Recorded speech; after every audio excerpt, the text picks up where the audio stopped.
అమెరికాలో green card కోసం ఎదురుచూస్తున్న భారతీయ ఐటీ నిపుణులకు ట్రంప్ ప్రభుత్వం కీలక వివరణ ఇచ్చింది. తాత్కాలిక వీసాలపై ఉంటూ గ్రీన్ కార్డు కోసం దరఖాస్తు చేసుకునేవారు సొంత దేశానికి వెళ్లి అక్కడి నుంచే ప్రాసెస్ పూర్తి చేయాలన్న నిబంధనపై US citizenship and immigration services clarity ఇచ్చింది. అమెరికా ఆర్థిక వ్యవస్థకు ప్రయోజనం చేకూర్చే నిపుణులకు ఈ కొత్త నిబంధనల నుంచి మినహాయింపు ఉంటుందని స్పష్టం చేసింది. ముఖ్యంగా H1B వీసాలపై దశాబ్దాలుగా గ్రీన్ కార్డ్ బ్యాక్లాగ్ ఎదుర్కొంటోన్న వేలాది మంది భారతీయులకు ఇది పెద్ద ఊరట కలిగించే అంశం. దీనిపై పూర్తి వివరాలు ఇప్పుడు చూద్దాం. అమెరికా ఇమిగ్రేషన్ విధానంలో ట్రంప్ సర్కారు ప్రతిపాదించిన మార్పులు తీవ్ర కలకలం రేపాయి. అమెరికాలో ఉంటూ గ్రీన్ కార్డ్ కోసం అడ్జస్ట్మెంట్ ఆఫ్ స్టేటస్ దరఖాస్తు చేసుకునేవారు ఇకపై తమ సొంత దేశాలకు తిరిగి వెళ్లి అక్కడి కాన్సులేట్ ద్వారానే ప్రక్రియ పూర్తి చేయాలంటూ హోంల్యాండ్ సెక్యూరిటీ విభాగం ప్రకటించింది.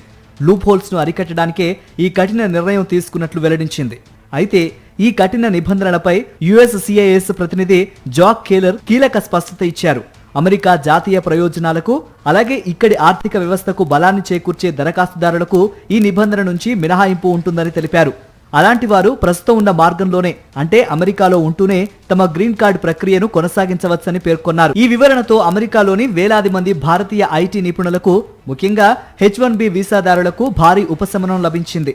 ప్రస్తుతం భారత్కు చెందిన EB2, EB3 category దరఖాస్తుదారులు green card కోసం 15 సంవత్సరాలకు పైగా నిరీక్షిస్తున్నారు.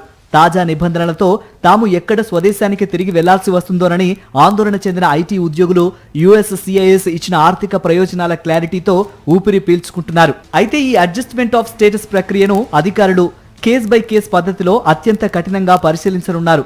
దరఖాస్తుదారుడి ప్రొఫైల్, పన్నుల చరిత్ర, అమెరికాకు వారి వల్ల కలిగే ఆర్థిక లబ్ధిని బట్టే అధికారులు తుది నిర్ణయం తీసుకోనున్నారు. ఈ నేపథ్యంలో ఎలాంటి అంతర్జాతీయ ప్రయాణాలు పెట్టుకున్నా ముందస్తుగా ఇమిగ్రేషన్ న్యాయవాదుల సలహా తీసుకోవాలని నిపుణులు సూచిస్తున్నారు.